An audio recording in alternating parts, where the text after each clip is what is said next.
I went from this to this by eating more than 500 grams of sugar a day by abusing some little known metabolic pathways, and I'm going to show you exactly what I did and how it works. But before we get into that, we have to get rid of the idea that sugar is bad. Sugar has been demonized, that it makes you fat, it does this, it does that. It does none of those things. The process of converting sugar to stored fat is called lipogenesis, and it's a very energy-intensive, draining process that your body does not like to do unless it has to. And when you eat sugar by itself without the presence of fatty acids, it almost certainly will not store as fat. But what it will do is upregulate your metabolism because it is the cleanest and most efficient fuel source for your body. And to explain why that's the case, first we need to explain the Randle cycle. The Randle cycle is just a biological phenomenon where your body can only oxidize fatty acids or glucose at one time. And this is where we get the idea that sugar is bad and the modern American diet that's full of sugar is making everybody fat. It's not the sugar, it's the fact that it's always combined with lots of polyunsaturated fats. So what happens is you eat this meal that's full of sugar and seed oils, polyunsaturated fats. It hits the Randle cycle, and since most people have impaired glucose oxidation and insulin resistance issues, the body chooses to oxidize the fatty acids first,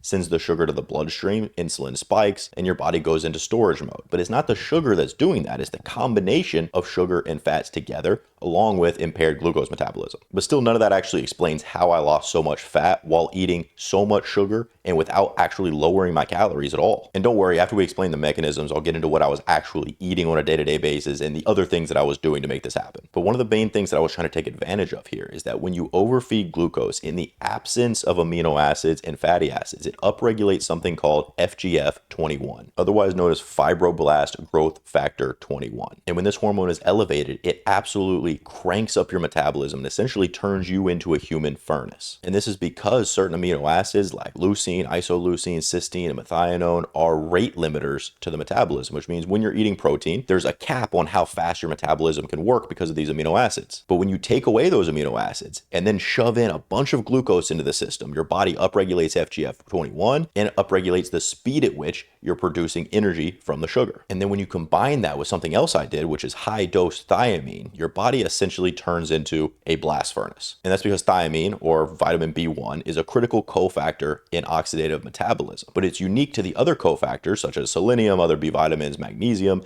in that if you mega dose it, if you push more thiamine into your system, it will help your body get more efficient at metabolism. It will help your body produce energy faster and more efficiently from the glucose that you're eating. So that combined with the FGF21 basically makes every gram of sugar you eat like throwing gasoline on a fire. So those are the actual mechanisms in play here, but how do we abuse that to burn fat? Well, what I would do is from the time I woke up to about 6, 7 p.m., I would only eat sugar. That was a lot of orange juice, a lot of honey, some dates, not a whole lot of fruit because fruit actually does contain leucine and isoleucine. And then sometime in the evening, I would cut the sugar. And that's where the magic happens because you'll quickly burn off the sugar that's still left in your system as energy. And then your body is left with no fuel source, but the metabolism is still just as fast as it was through the day, which means it's forced to tap into stored fat. And then for 1, 2, 3 hours, you are just burning fat at a super accelerated rate because your metabolism is so high. And then after that, I would have a meal that was mostly protein and fat so that I could get my protein in for the day, get some fatty acids, because you do need those things, right? You can't live on sugar alone. But before you say, oh, well, you're only eating protein once a day, aren't you going to lose muscle mass? Well, that's the beauty of this, is that carbohydrates are muscle sparing. And they're muscle sparing because one of the only processes that really forces your body to break down muscle tissue is gluconeogenesis, which is your body's process of creating its own glucose when you don't eat any. That's what happens when you do a ketogenic diet. You still need some glucose to survive, so your body has to make it. And it makes it by breaking down muscle and bone into amino acids and then using that to convert it into glucose in the liver. But when you're eating so much sugar, your body doesn't need to do that, so it has no reason to break down muscle. And it actually ends up that this diet is far more anti-catabolic than a traditional low-carb cutting diet. I was able to maintain a lot more muscle mass than I did when I was doing a more traditional, really low-calorie, lots of cardio cut. So that's the mechanisms and the actual diet. I was doing 10 to 12,000 steps a day, which is really just baseline. I do that whether I'm trying to lose fat or whether I'm just maintaining. That's for general health. And on top of that, I was getting as much sunlight as I possibly could. Multiple hours a day. I was living in the south of Spain at the time, so there's a lot of sun outside. And that really was another X factor because the UV and red light from the sun are crucial to your metabolism, as well as vitamin D. Vitamin D is critically important to multiple metabolic processes. So if you're going to attempt to do this, you really should also be getting lots of sunlight or go to a tanning bed if it's the middle of winter somehow to get that UV light in. I know that sounds really simple. It's just eat sugar all day and then have a dinner that has protein, go outside and walk and get in the sun. And yes, it actually is that simple. And that's exactly what I did for the this transformation. Now, I will say if you want to try this for yourself, the way I do it for my clients is that